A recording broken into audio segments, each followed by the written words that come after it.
அப்படி என்னத்த அப்பாவுக்கு எதிராக அவங்க வந்து ஒரு துருப்பிச்சிட்டு வச்சிருக்காங்க தேயான் அப்படின்னு பார்த்தா அது நியூஸ் நைன்ல அந்த ஆங்கர் சொல்றப்ப தெரிய வருது.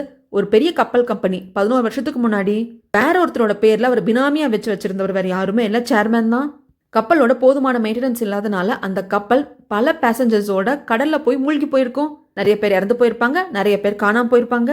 இதுக்கு காரணம் அந்த கம்பெனிக்குள்ள இருந்த குளறுபடிகள், கரப்ஷன் தான் அப்படின்னு சொல்லிட யார் இந்த பழைய கதையெல்லாம் நோண்டுறாங்க அப்படின்னு சொல்லிட்டு நியூஸை பார்த்துட்டு இருக்க சேர்மேனுக்கு புரியல. யாரு என்னன்னு விசாரிக்க சொல்றாங்க. அந்த சமயத்துல யூனாவும் கிம்மும் இவங்க எல்லாம் இதை பத்தி விசாரிச்சுட்டு இருக்காங்க அப்படின்னு சொல்லிட்டு தெரிய வருது. தன் பொண்ணு தேயாண்டா அதை பண்ண அப்படிங்கறது தெரிய வரல. அந்த சமயத்துல இந்த பையன் வந்துட்டு இந்த மாதிரி அம்மாக்கு நான் இப்பதான் கால் பண்ணேன், எங்க அம்மாவை பார்க்க போலாம் நீங்க சொன்னீங்க இல்லையா, என்னைக்கு எப்ப போலாம் அப்படின்னு சொல்லிட்டு கேட்கிறப்போ கோவத்துல இருந்த சேர்மேன் அந்த பையனை வெளியே போக சொல்லிட்டு பாத்துக்கிற நானே பலார்னு அரைகிறாங்க. பையன்கிட்ட எப்படி ஃபோன் வந்துச்சுன்னு கேட்குறப்ப எனக்கு தெரியாது சார்ன்னு சொல்ல, இதை பார்த்து பயந்த பையன் ஓடி வந்துட்டு தேயான் அக்கா தான் எனக்கு கொடுத்தாங்க அப்படின்னு சொல்லிட்டு அழுதுகிட்டே சொல்கிறான். சேர்மேன் அங்கிருந்து போனதுக்கு அப்புறமாக அந்த நானே அந்த ஃபோனை வாங்கிக்கிறாங்க. ஆனால் பையனுக்கு பயம் வந்துடுச்சு. இதுக்கப்புறம் நம்ம இங்கே இருக்கக்கூடாதுங்கிற முடிவுக்கு வரான். யாருக்கும் தெரியாமல் நைட்டோட நைட்டாக ஹீராவை பார்க்கறதுக்கு வந்துடுறான். இதுதான் சாக்குன்னு சொல்லிட்டு ஹீரா குழந்தைய கடத்திட்டா அப்படின்னு சொல்லிட்டு கம்ப்ளைண்ட் கொடுத்து போலீஸ் அரெஸ்ட் பண்ணிட்டு போயிடுறாங்க. இதெல்லாம் லாயர் பார்க்குறாங்க. போலீஸ் ஸ்டேஷனில் போய் ஹீராக்கு எந்த வகையிலும் லாயரால் ஹெல்ப் பண்ண முடியல. இன்னும் சொல்ல போனால் ஹீரா அந்த லாயரோட ஹெல்ப்பை அக்செப்ட் பண்ணிக்க மாட்டேங்கிறாங்க.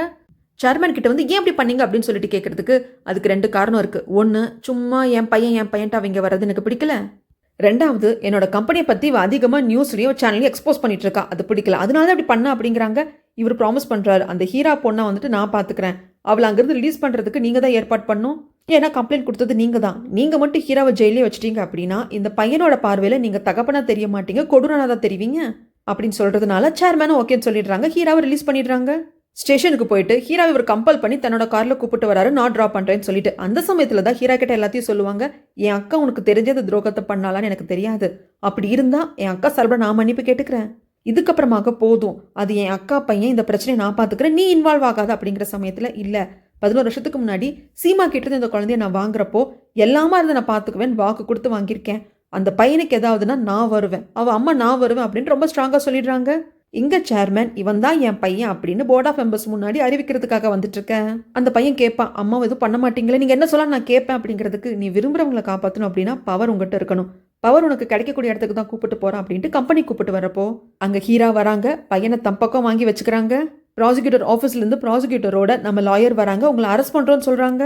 11 வருஷத்துக்கு முன்னாடி இந்த கப்பலை நடந்த குளறுபடி, அதனால பல உயிர்கள் போயிருக்கு, அதுக்கு காரணம் நீங்க தான் அப்படின்னு சொல்லிட்டு ஆதாரம் கிடைச்சிருக்குன்னு அரெஸ்ட் பண்றாங்க. எல்லாத்தையும் தேயான் பார்த்துக்கிட்டு தான் இருக்கான். இன்னும் சொல்ல போனா இவங்க அப்பா அரெஸ்ட் பண்றதுக்கு பின்னாடி இவங்க எல்லாருக்கும் சேர்ந்து ஹெல்ப் பண்ணது தேயான் தான். வேற வழி இல்லாம இப்பொழுதைக்கு இவங்க கூட போய் தான் ஆகணும்னு சொல்லிட்டு சேர்மேன் போயிடுறாங்க. அப்பவும் தேயான் அடங்குறது இல்ல. பையனை பார்த்து இவன் ஏன் தம்பி என் கூட தானே இருப்ப அப்படின்னு சொல்லிட்டு கேட்க அதுக்கு ஹீரா விடுறது இல்ல.